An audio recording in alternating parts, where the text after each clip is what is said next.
Hope we pressed record for all this. Mate, the amount of times that we've pressed record and it hasn't recorded, like, you think you've pressed it and it's not. We've done 2 hours of fishing, mate, with it there, and it hasn't recorded, haven't we? It's been an absolute nightmare. Or, I forgot to put this little dimmer-dong in the side of there, so we've got all the footage and no audio. Oh, it's horrendous.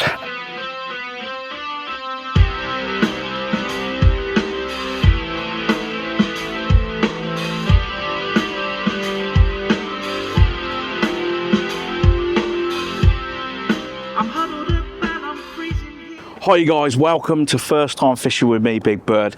It's a proper special one today. We've come all the way to Doncaster to this place, Halkon Hunt HQ, and Oliver Scotthorne is inside. He's the managing director for Halkon Hunt, and we're going to go and have a quick look around, so let's go and bust in.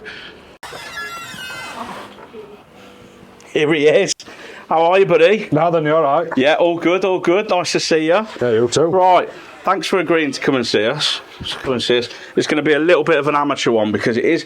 I can't believe how small it is in comparison to how big we feel Halkon Hunt is here. So I'm going to be grabbing the video and we're just gonna go around and stuff. But we basically want to know, mate, how do you, if I order an item of clothing from you? Yeah. How does it all happen? How does it work and where's the magic happen? Sound that easy. Fridays, you come on a Friday, and on a Friday we a lot of the girls work from home, and a lot of them don't actually work on a Friday, so it's Monday to Thursday. A lot of them work. So we're a lot quieter today than what we normally are. Well, it's probably best with us here. Yeah. So basically, you send me your measurements like I've done it past. Yeah. And then you'll get size. Very small measurements. Yeah. Very small measurements. Medium to large. Thanks for that. No worries, pal. Big fitting clothing. Yeah. It goes into a plotting room, which is just over there. Okay. What happens is oh wow, you get plotted up, so it fits you. That goes on this machine here. So Big Bird wants a medium with 2 inches extra in chest, a bit round belly type thing added into it. That gets all cut onto some pieces of paper. And that's like a big printer-y type cutting machine just over there. Yeah. Right, superb, yeah.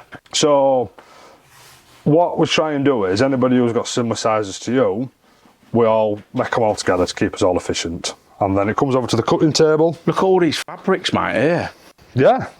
Absolutely tons of them. Goes over to the cutting table and Shireen will try her best to cut it straight.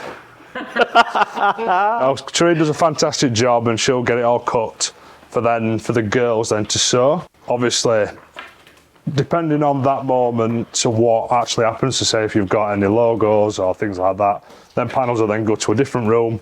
They'll get logoed up and then they'll get sealed. So the actual separate panels themselves, yes, they actually get sent to go and have them on, and then you attach those after? Yes. Superb. After it's been sewed by some girls out here, I have to squeeze past this. I've got a delivery to take after it's done.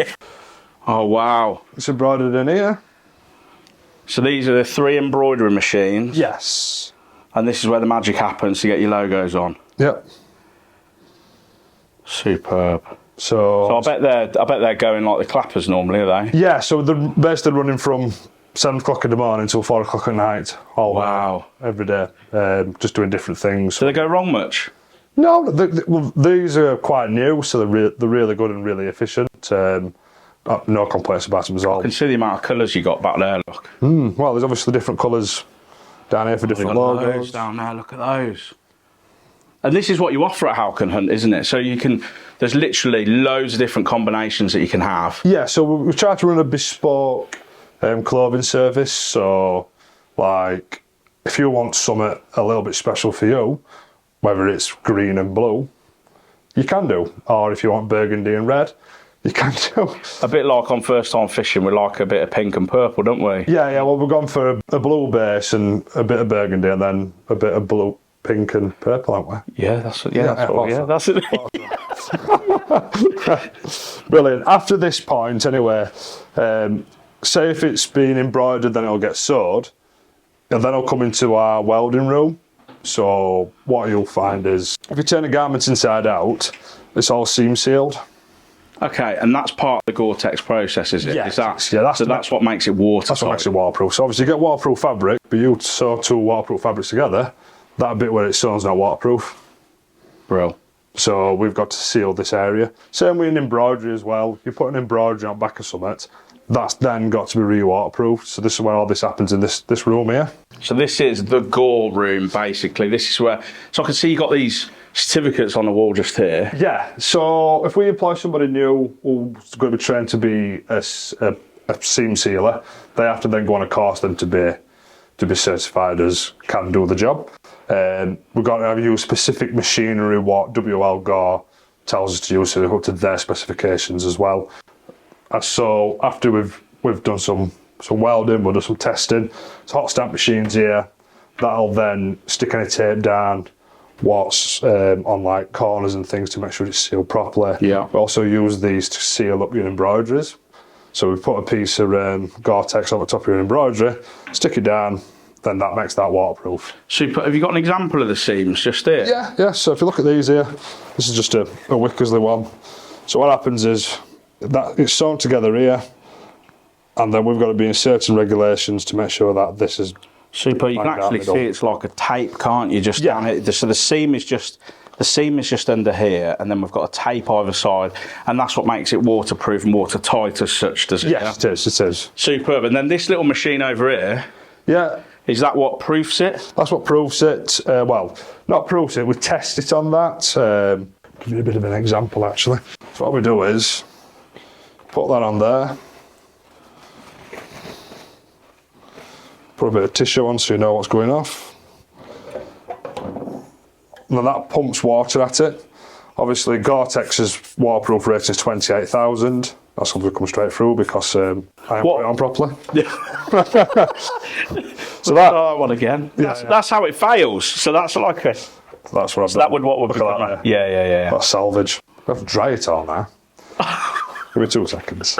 Oh, like that. It's put on the outtakes, I think. At least I showed it salvage on it. It's great, isn't it?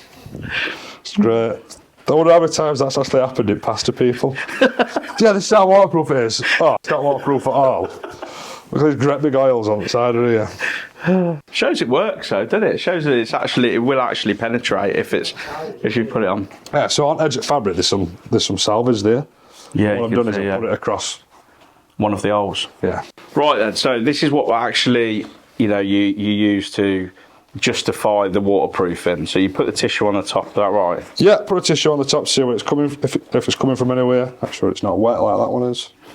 So just wet everything through. So what happens is we push 28,000 bars of pressure into it. And is that a rating, is it? Is that like a... That's the waterproof rating for Gore-Tex. So there's no water coming through. Look at that, there's absolutely zero water coming through there. What we'll do is, each garment what we test gets left on here for 5 minutes.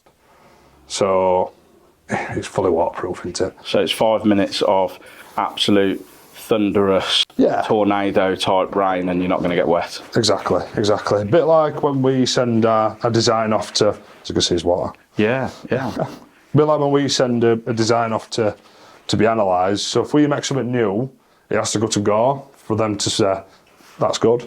And we get the stormproof rating, which is the highest rating they can have, but it goes inside a rain chamber, which is never going to experience rain like. Really?